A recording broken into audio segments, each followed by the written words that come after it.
boa tarde, boa noite para você que está chegando aqui no canal Em Cima do Muro. E hoje vamos comentar um pouco do que foi o jogo entre Brasil e Haiti, em que o Brasil venceu o jogo por 3-0.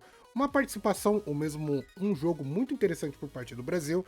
Acho que principalmente no primeiro tempo, já que no segundo tempo o Brasil resolveu não jogar.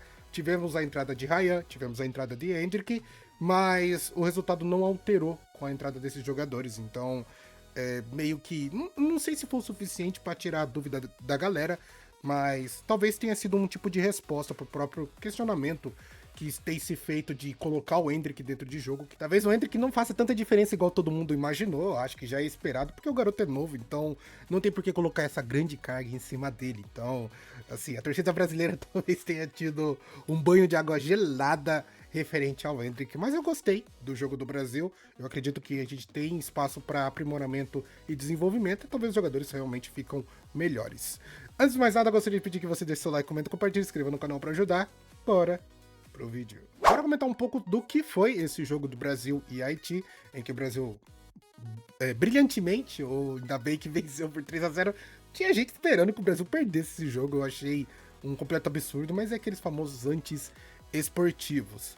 O Brasil, assim, pelo menos os jogadores do Brasil que fizeram um gol foram Matheus Cunha e Vini Júnior marcando mais um gol. Isso é muito bom para o jogador ganhar confiança, já é o segundo jogo que ele marca, então vai se demonstrando talvez um jogador não tão pipoqueiro assim na seleção brasileira, mas eu acho que ainda tá longe do que o Vinícius Júnior pode entregar, por mais que ele tenha feito esses 2 gols no jogo passado e nesse jogo, disputas individuais do Vini Júnior não têm sido tão agradáveis assim, e eu acho que ele poderia muito bem melhorar essa parte de desenvolvimento, um famoso 1v1 que o Vini Júnior não está conseguindo aplicar / aprimorar na seleção brasileira, coisa que ele é muito bom e é diferencial no Real Madrid. Essa parte ele não transferiu para a seleção brasileira, mas pelo menos os gols vieram.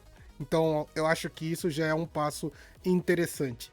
Comentar um pouquinho sobre os 2 gols do Matheus Cunha. Cara, desculpa quem é muito fã do Matheus Cunha. Cara, eu até gosto do jogador, acho que ele tem muita boa vontade com a camisa da seleção brasileira, mas os 2 gols foram cagados, tá? O primeiro gol, o Matheus Cunha mal queria chutar a bola dentro do gol. Acho que o zagueiro chutou a bola nele e a bola entrou. E o segundo gol ele escorregou. E a bola foi na gaveta. Eu acredito que possivelmente ele ia acabar errando.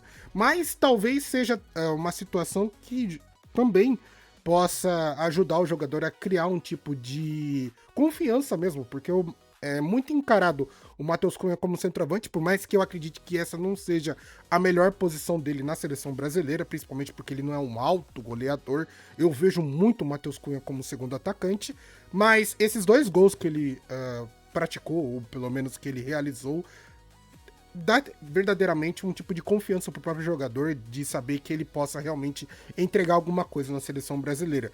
Eu acredito que pro próximo jogo contra a Escócia, talvez a gente vai ver o Matheus Cunha na sua verdadeira posição dentro de campo, porque eu acredito que o Ancelotti vai fazer algumas modificações devido à contusão do Rafinha, e eu acredito que o Brasil vai encarar talvez uma escalação, pelo menos na parte de dupla de ataque, que eu verdadeiramente gosto e eu espero que dê muito certo. Só para comentar um pouco sobre como o Carlo Ancelotti entrou nesse jogo contra o Haiti, eu quase acertei a escalação, tá? Só faltou não é que faltou, mas um nome eu acabei errando. Eu pensei que ele ia entrar com o Luiz Henrique na ponta direita, mas ele acabou entrando com o Paquetá.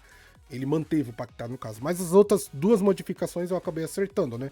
Já que ele tira o Ibanhas da lateral direita e entra com o Danilo, e ele tira o Igor Thiago e entra o Matheus Cunha. Eu acho que o Carlos Ancelotti estava praticamente fazendo um tipo de rodízio com os atacantes, e se você for parar para pensar, faz muito sentido. O Igor Thiago jogou um meio tempo no primeiro jogo, o Matheus Cunha jogou praticamente o segundo tempo. Agora contra o Haiti, o Matheus Cunha jogou o primeiro tempo e depois no segundo tempo entrou o Hendrick. Então, na teoria, contra a Escócia, o Hendrick entra de titular e no intervalo troca com o Igor Thiago. Isso pode muito acontecer. Só que nessa questão de rodízio, o Matheus Cunha ficaria de fora. Mas como o Rafinha se machucou, eu acredito, e utilizando esse próprio esquema tático que o Carlo Ancelotti utilizou no jogo contra o Haiti, eu acredito que ele vai entrar com uma dupla de ataque com Matheus Cunha e Hendrick. E eu acho que isso vai ser uma dupla de ataque muito forte. teremos uma grande novidade para esse jogo contra a Escócia, que será a volta do Neymar. Tô muito ansioso por isso. Espero que o Neymar não entre titular, não é essa a intenção. Eu quero muito que ele entre possivelmente no segundo tempo, porque o Neymar tá voltando de contusão, então não tem essa necessidade dele entrar no começo do jogo, que é onde tá mais pegado. Deixa ele entrar no segundo tempo, onde o pessoal tá um pouco mais cansado e ele realmente consiga fazer total diferença. Pensando por uma situação em que o Carlo Ancelotti mantenha essa própria escalação, já que deu certo nesse jogo contra o Haiti e ele talvez queira dar um pouco mais de minutagem para esses jogadores, possivelmente o Brasil contra a Escócia vai com Alisson no gol, Danilo, que jogou muito bem pela lateral direita, eu vi o Danilo correndo, cara. Eu pensei que o Danilo nem aguentava mais correr, mas jogou muito bem de lateral direito. Marquinhos e Magalhães ainda não se acertaram como dupla de zaga confiante, mas eu acho que isso pode acontecer no decorrer da Copa do Mundo. E Douglas Santos pela lateral esquerda. Eu acho que ele vai manter o Paquetá na ponta direita, o que eu não gosto muito. Talvez ele poderia testar a situação de colocar o Luiz Henrique na ponta direita, mas se o esquema tático está dando certo dessa maneira, não tem por que ele mudar. Então ele vai com o Lucas Paquetá, Bruno Guimarães de segundo volante, Casemiro como primeiro volante e Vini Júnior na ponta esquerda. No ataque, eu acredito que ele vai manter o Matheus Cunha, porque assim o atacante ganha mais confiança devido ao seu bom desempenho. E no lugar do Rafinha, eu acredito que ele vai colocar o Endrick, então teremos Endrick de centroavante e Matheus Cunha como segundo atacante. Eu acho que essa é uma escalação perfeita. Para o segundo tempo, caso ele mantenha esse tipo de escalação, acredito que ele coloca Luiz Henrique na ponta direita, e eu acredito que ele vai colocar o Neymar no lugar do Matheus Cunha. Assim o Neymar vira o segundo atacante e ele pode muito bem ser aquele tipo de articulador que volta para pegar a bola e distribuir ela tanto para a ponta direita como para a ponta esquerda, como para o atacante. E acredito que talvez no segundo tempo ele troca o Endrick pelo Igor Thiago, já que ele está fazendo esse tipo de rodízio com os jogadores. Eu acho que são essas as possibilidades de troca. Tenho certeza que se o jogo da Escócia estiver favorável, com o Brasil já ganhando de 1 ou 2 gols, ele vai colocar o Fabinho, porque é um jogador que ele quer ter a utilização dele para essa Copa do Mundo. Possivelmente ele vai colocar os jogadores que ele quer dar um pouco mais de minutagem, os jogadores que ele quer que consigam um pouco mais de confiança.